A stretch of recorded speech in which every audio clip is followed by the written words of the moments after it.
नमस्कारम प्रणाम दोस्तों, फिर से एक नए वीडियो में आपका स्वागत है।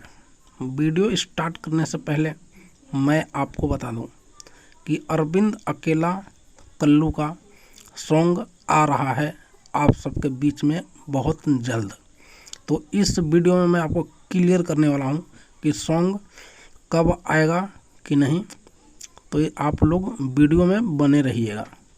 तो चलिए वीडियो स्टार्ट करते हैं। बात करते हैं अरविंद अकेला कल्लू का कि सॉन्ग आ रहा है बहुत जल्द। माटी के माई नवरात्रि सॉन्ग है, पोस्टर आउट हो चुका है, रिलीजिंग डेट अभी सामने नहीं आया है। अगर आएगा तो इस चैनल पे ज़रूर मिलेगा आपको। जब तक के लिए धन्यवाद।